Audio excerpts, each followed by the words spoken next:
OMG.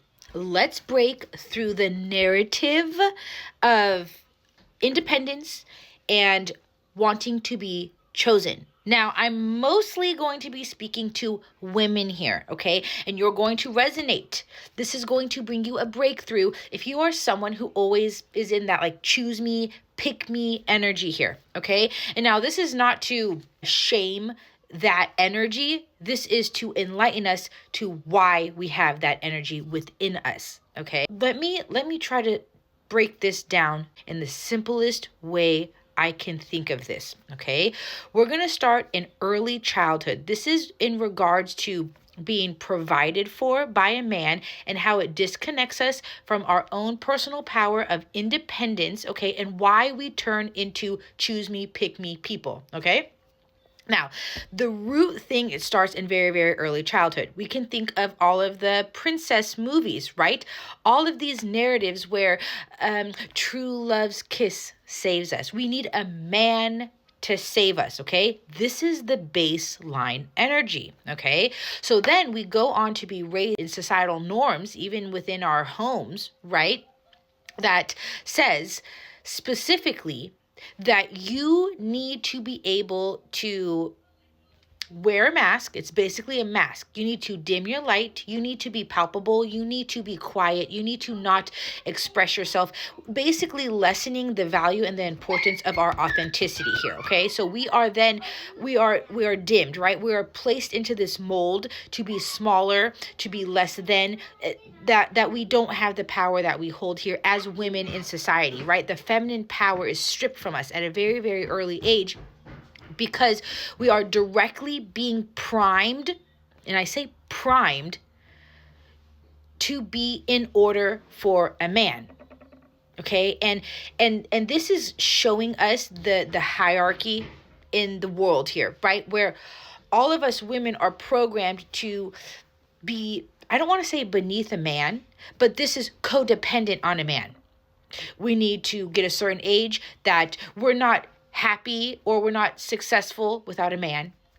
That our goal is to find a man, get married, be provided for by a man, right? We need to start a family. We need to choose a partner to live the rest of our lives with, that we cannot have our own joy and happiness without this societal standard. So if we don't find a man, if we don't have a family, that we failed, right? The best way that I can describe this is giving you the example of how I broke through this within my own paradigm here. Okay, so I was raised to believe that that my word, that my expression, that my creativity is not valuable, right? So at home, within grade school, many of us are basically conditioned to say that's not good enough.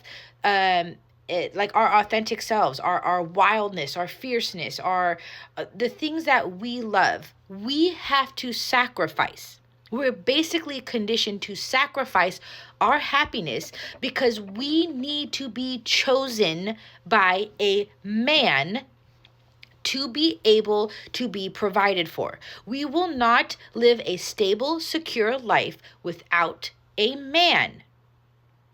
So then we wear this mask. We sacrifice our authentic selves to be able to be chosen. So many of us are stuck in this narrative. Maybe you're at dead-end jobs, you're in loveless relationships, you are at this space in your life where you continue to keep choosing things that are inauthentic to you because you are living in an inauthentic space. And this goes back to this message that I had recently about the non-committal energy, right? Where we're self-abandoning, right? So then that was reflected directly to us with non-committal energy. We're not committed to ourselves, right? So within this narrative, we are not committed to ourselves, which then is being directly reflected into wanting to be chosen so badly. We want to be chosen because we believe we need to be chosen to be provided for. And this is directly connected to that codependence. So we cannot be independent. We cannot have things for ourselves. If we are not, by societal standards, being chosen by a man, being picked up by a man, if that is being shown to us, programmed into us as our source of happiness, when all the while we were programmed to leave our happiness, to sacrifice our happiness to be chosen by a man. So, by societal standards, women are not allowed to be passion-led people. We have to remain closed off and quiet, submissive, right? We have to hide our power. We have to feel guilty and shameful for expressing ourselves authentically, right? Because we have to remain palpable for the man, because we have to make sure that we get chosen by a man, because then if we don't get chosen, then we're outcasted, right? We're outcasts in society if we don't get married and have children by a certain age. If we do not have somebody that says, okay, I choose you to provide for.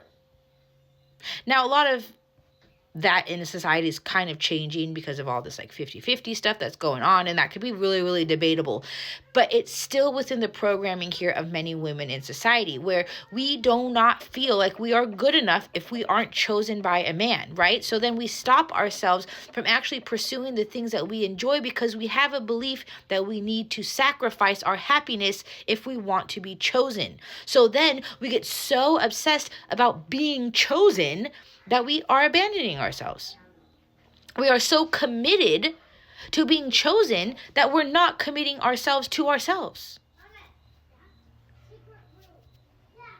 So to really break free from this narrative, many of us have to take an honest look at the fact that we can take that mask off. We are allowed to be our authentic selves, and the right people will love us for us. And it is not our main goal in this life to be chosen by a man, to be provided for by a man. So many of us that are in, maybe entrepreneurship, or, just trying to live single mom lives, or whatever it be, right? There's this unraveling that we need to go through to allow ourselves to be independent that does not include struggle. Because it's telling us that we need to struggle without a man that provides. And it's bullshit. We need to step back into that authenticity, that sovereignty back into our lives, and anchor in independence, and say that we're allowed to have abundance without a man, without a partner. We don't only need to be in a commitment to be abundant, to be wealthy. And so for many of us, that is major, to break down that barrier, because connections and love, they should not be something that fills a void. They are something that is an addition to our life, right? So if we get in a connection with a man that then wants to provide, beautiful. But then if that man wants to leave, you are still provided for, because you are providing for yourself, right? We are not codependent on what somebody offers us, on what somebody's bringing to the table for us. And that's where many of us are in this crutch. We're in this illusion. Major distortion here for many, many women in this world. So if this helped you, comment below. I'm curious on your guys' thoughts on all of this. What kind of epiphanies it brought to you. And if this is something that you're interested in diving a little bit deeper within, check out my Worthiness Activation Workbook. It's interactive. It's awesome. It builds the framework to remember our worthiness, to break down these barriers that are keeping us outside of our true self. Because at the end of the day, our worthiness and our self-love, it was masked. It was masked by this. And many of us are living in this narrative today that don't believe we're good enough. Alone. And it's bullshit.